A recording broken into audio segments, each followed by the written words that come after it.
ರಾಯಭಾಗ ತೋಟಗಾರಿಕೆ ಇಲಾಖೆಯಲ್ಲಿ ಭಾರಿ ಭ್ರಷ್ಟಾಚಾರ, ಪಾಲಿ ಹೌಸ್ ಮತ್ತು ನೆರಳು ಪರದೆ ಅವ್ಯವಹಾರದಲ್ಲಿ ಭಾಗವಹಿಸಿರುವ ಅಧಿಕಾರಿಗಳನ್ನು ಅಮಾನತುಗೊಳಿಸಿದೆ. 2019-20ನೇ ಸಾಲಿನಲ್ಲಿ ರಾಯಭಾಗ ತೋಟಗಾರಿಕೆ ಇಲಾಖೆಯು ರಾಷ್ಟ್ರೀಯ ತೋಟಗಾರಿಕೆ ಮಿಷನ್ ಯೋಜನೆಯಲ್ಲಿ ನೆರಳು ಪರದೆ ನಿರ್ಮಿಸಿದೆ ಹಾಗೂ ಸಹಾಯಧನ ನೀಡುವುದರಲ್ಲಿ 19,28,000 ಹಣವನ್ನು ಗುಳುಂ ಮಾಡಿದ್ದಾರೆ. ಕೆಸಿಎಸ್ಆರ್ ನಿಯಮ 1957ರ ನಿಯಮ 10(1) ಅಡಿಯಲ್ಲಿ ಅಶೋಕ್ ಕರೆಪ್ಪಗೋಳ್ ಸಹಾಯಕ ತೋಟಗಾರಿಕೆ ನಿರ್ದೇಶಕರು ಹಾಗೂ ಪ್ರಭಾರೆ ಹಿರಿಯ ಸಹಾಯಕ ತೋಟಗಾರಿಕಾ ನಿರ್ದೇಶಕ ರಾಯಭಾಗ, ಶಿವಾನಂದ್ ಸಂಸುದ್ದಿ ಸಹಾಯಕ ತೋಟಗಾರಿಕೆ ಅಧಿಕಾರಿ, ರೈತ ಸಂಪರ್ಕ ಕೇಂದ್ರ ಅರಬಾವಿ ಹಿರಿಯ ಸಹಾಯಕ ತೋಟಗಾರಿಕೆ ನಿರ್ದೇಶಕರು, ಗೋಕಾಕ ಕಚೇರಿ ಇಬ್ಬರು ಅಧಿಕಾರಿಗಳನ್ನು ಸೇವೆಯಿಂದ ಅಮಾನತುಗೊಳಿಸಲಾಗಿದೆ. ವರದಿಗಾರ ರಾಘವೇಂದ್ರ ಐಹೊಳೆ, ಜೆಡಿಟಿವಿ ಕನ್ನಡ ನ್ಯೂಸ್, ರಾಯಭಾಗ.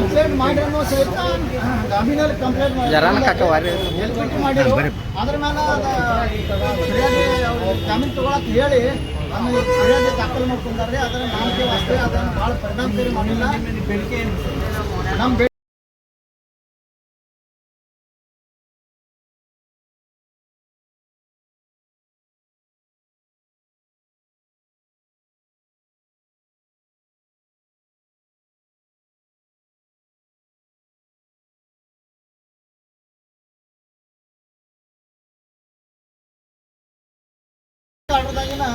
ಷರತ್ತು ನಿಬಂಧನೆಗಳು ವಿರುದ್ಧವಾಗಿ ಅವರ ವರದಿ ಸುಳ್ಳು ವರದಿ ಕೊಟ್ಟಿದ್ದಾರೆ. ಅದಕ್ಕೆ ಅವ್ರನ್ನೂ ಅಮಾನತು ಮಾಡಬೇಕು. ಬೆಳಗಾವಿ ಜಿಲ್ಲಾದ ಅಧಿಕಾರಿಗಳನ್ನು, ತೋಟಗಾರಿಕೆ ಇಲಾಖೆ ಅಧಿಕಾರಿಗಳನ್ನು ಅಮಾನತು ಮಾಡಬೇಕು ಸದ್ಯ. ಆನಂತರ ಅವ್ರನ್ನ ಕ್ರಿಮಿನಲ್ ಕೇಸ್ ಹಾಕಬೇಕು ಮತ್ತು ಸರ್ಕಾರಿ ಹಣವನ್ನು ದುರ್ಬಳಕೆ ಮಾಡಿ ಏನು ಆಸ್ತಿ ಸಂಗ್ರಹ ಮಾಡಿದ್ದಾರೆ ಅದೆಲ್ಲ ಮುಟ್ಟುಗೋಲು ಹಾಕಿ ಗಟ್ಟಿ ಮಾಡಬೇಕು. ನನ್ನ ಹೆಸರು ಏಕನಾಥ್ ಮಾಸ್ಟರ್. ವ್ಯವಹಾರದಲ್ಲಿ ಕಾಮಗಾರಿಯಲ್ಲಿ ಬಂದಂಥ ಭಾರಿ ದೊಡ್ಡ ಪ್ರಮಾಣದ ಅಂದರೆ ಮೂರೇ ರೈತರಿಗೆ 57 ಲಕ್ಷಕ್ಕಿಂತ ಹೆಚ್ಚು ಹಣ ಸಹಾಯಧನ ಒಂದೇ ಗ್ರಾಮದೊಳಗೆ ಇದೇ ರೀತಿ ತಾಲೂಕಿನಾಗ ಭಾಳಷ್ಟು ಆಗಿದಾವ್ರಿ. ಮತ್ತು ರಾಜ್ಯ ತುಂಬ ಭಾಳಷ್ಟು 100 ಕೋಟಿ ರೂಪಾಯಿ ಅವ್ಯವಹಾರ ಇದು ಭ್ರಷ್ಟಾಚಾರ.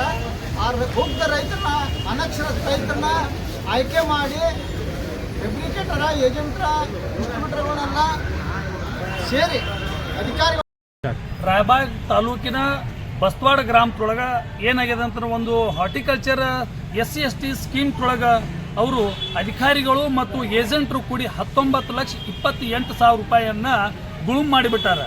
ಇದು ಇಡೀ ತಾಲೂಕಾದ್ಯಂತ, ಜಿಲ್ಲಾದ್ಯಂತ, ರಾಜ್ಯಾದ್ಯಂತ ಇದ್ರೂ ಸಹ ಇದನ್ನು ಒಂದು ಸ್ಕೀಮ್ ಮುಖಾಂತರ ರೈತರಿಗೆ ಏನೋ ಒಂದು ಆಮಿಷ ಒಡ್ಡಿ ಇದನ್ನು ಅವರು ಏಜೆಂಟ್ರು ಮತ್ತು ಅಧಿಕಾರಿಗಳು ಕೂಡ ಇದನ್ನು 19,28,000 ರೂಪಾಯಿಯನ್ನು ಇದನ್ನು ಸಂಪೂರ್ಣವಾಗಿ ಅವರ ಫೋರ್ಜರಿ ಮಾಡಿ ರೊಕ್ಕನ ತಗೊಂಡ್ಬಿಟ್ಟಾರ. ಇದಕ್ಕೆಲ್ಲ ಸಾಮೀಲುಗಳು ಅಧಿಕಾರಿಗಳು ಇದನ್ನು ವರದಿ, ಜಿಲ್ಲಾ CO ಸಾಹೇಬರು ಸಹಿತ ಇದನ್ನು ವರದಿ ಕೊಟ್ಟಾರ. ಇದೆಲ್ಲ CR SP ಸಾಹೇಬರು ಸಹಿತ ಇದಕ್ಕೆಲ್ಲ ವರದಿ ಕೊಟ್ಟರು ಸಹಿತ 4-5 ತಿಂಗಳು ಆದರೂ ಸಹಿತ ಇವರು ಯಾರೂ ಅಧಿಕಾರಿಗಳು ಕ್ರಮ ತಗೊಂಡಿಲ್ಲ.